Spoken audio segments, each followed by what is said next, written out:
தமிழ் இணையவழி தேர்வு வலைவழி போட்டித் தேர்வாளர்களுக்கு வணக்கம். 10, 11 மற்றும் 12ஆம் வகுப்பு மாணவர்களுக்கு இணைய வழியாக வினாக்கள் உருவாக்கப்பட்டு தேர்வுகள் நடத்தப்பட்டு வருகிறது. அதன் தொடர்ச்சியாக 10ஆம் வகுப்பு 3ஆம் இயலுக்கான வினாக்கள் உருவாக்கப்பட்டுள்ளது. ஏற்கனவே நமது வலைவழி பக்கத்தில் முதல் இயல் மற்றும் 2ஆம் இயலுக்கான காணொளி பதிவேற்றம் செய்யப்பட்டுள்ளது. இத்தேர்வின் முதன்மையான நோக்கம் 11ஆம் வகுப்பு பயிலும் தமிழ் மொழி இலக்கிய திறனாய்வு தேர்வு எழுதும் மாணவர்களுக்கு பயன்படும் வகையில் வினாக்கள் உருவாக்கப்பட்டுள்ளது. மேலும் 10ஆம் வகுப்பு பொதுத் தேர்வு எழுதும் மாணவர்களுக்கு அதிக மதிப்பெண்கள் பெற இத்தேர்வு உறுதுணையாக அமையும். போட்டித் தேர்வாளர்களுக்கு, அதாவது டிஎன்பிசி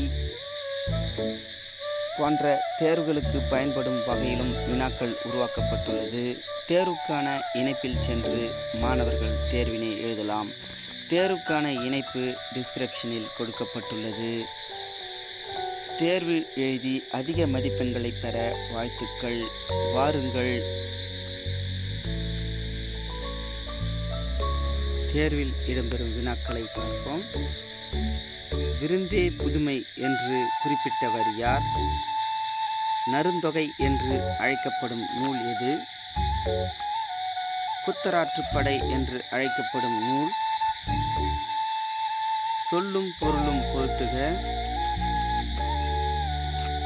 கேட்ட பாடல் எவ்வகை தொடர்?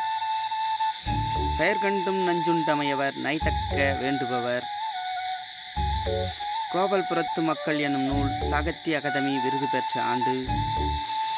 தவறானதை தேர்வு செய்க. விருந்தோம்பல் செய்யும் இல்லற ஒழுக்கம் குறித்து காசி காண்டம் எந்த எண்ணிக்கையில் குறிப்பிடுகிறது? பொருந்தாத இணையை தேர்வு செய்க. 17ஆம் நூற்றாண்டில் விருந்தோம்பல் குறித்த சுவர் ஓவியம் உள்ள இடம்? விருந்தினரை 7 அடி நடந்து சென்று வழி அனுப்புவர் என்ற செய்தி இடம்பெறும் நூல் எது? வாழிலை விருந்து விழா ஆண்டுதோறும் கொண்டாடி வரும் தமிழ்ச்சங்கம்? வேலோடு நின்றான் இடுவென்றது போலும் கோலோடு நின்றான் இரவு என்ற குறளில் இடம்பெறும் அணி? தவறான இணையை தேர்வு செய்க. கோவல்புரத்து மக்கள் எனும் சிறுகதையின் ஆசிரியர் யார்? காமம், வெகுளி, மயக்கம் இவை மூன்றும் நாமம் கெடும் நோய். இக்குறள் இடம்பெறும் அதிகாரம்? பின்வருவனற்றுள் முறையான தொடர் எது?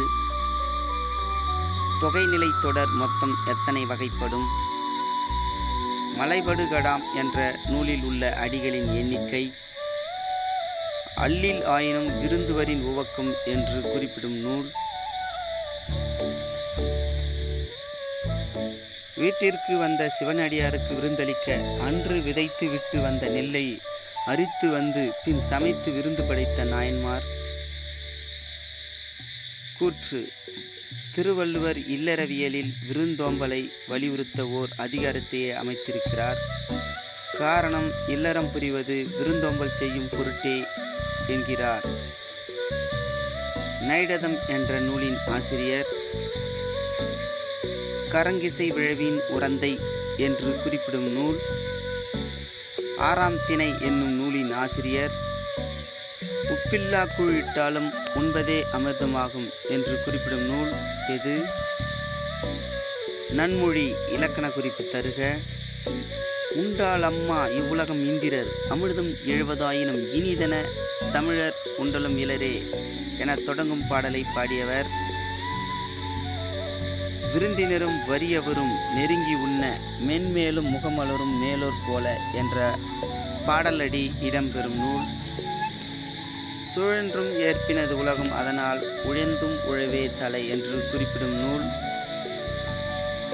கரிசல் இலக்கியம் எந்த வட்டாரப் பகுதியில் தோன்றியது? மைக்கடல் முத்துக்கீடாய் மிக்க நெல் முத்து என்ற செய்தி இடம்பெறும் நூல்? திருவள்ளுவர் எதனை உயிரினும் மேலானதாக பேணி காக்க வேண்டும் என்று குறிப்பிடுகிறார்? நன்மொழி இலக்கண குறிப்பு தருக. கட்டுரையை படித்தால் எவ்வகை தொடர்?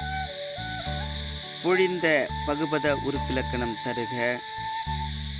ஒழுக்கம் தவறுபவர் டேஷ் அடைவர். விருந்தெதிர் கோடலும் இழந்த எண்ணெய் என்று வருந்தியவள். எபிக் லிட்ரேச்சர் தமிழாக்கம் தருக. திருவள்ளுவர் எவற்றை உயிரினும் மேலானதாக பேணி காக்க வேண்டும் என்று குறிப்பிடுகிறார். அசையி இலக்கண குறிப்பு தருக. அதிவீரராம பாண்டியரின் பட்டப்பெயர். சத்திரங்கள் வழி செல்வோருக்காக மிகுதியாக கட்டப்பட்ட ஆட்சி காலம். ஒரு சொல் 2-3 முறை அடுக்கி தொடர்வது. திருக்கருவை அந்தாதி என்னும் நூலின் ஆசிரியர். இளையான்குடி மாறநாயனாரின் விருந்து படைத்த திறம் பற்றி குறிப்பிடும் நூல். வட்டார வாய்மொழி புனைக்கதைகள் எவ்வாறு அழைக்கப்படுகிறது? கல்வியும் செல்வமும் பெற்ற பெண்கள் விருந்தும் ஈகையும் செய்வதாக குறிப்பிட்டுள்ளவர் யார்? முற்று பெறாத வினை பெயர் சொல்லை கொண்டு முடிவது டேஷ் எனப்படும். இவ்வாறான வினாக்கள் இடம்பெற்றுள்ளது. இத்தேர்வுக்கான காணொளியை அனைவருக்கும் பகிருங்கள். நமது வலைவழி பக்கத்தை சப்ஸ்கிரைப் செய்யாதவர்கள் உடனடியாக சப்ஸ்கிரைப் செய்யுங்கள். நன்றி, வணக்கம். மீண்டும் அடுத்த தேர்வில் சந்திப்போம்.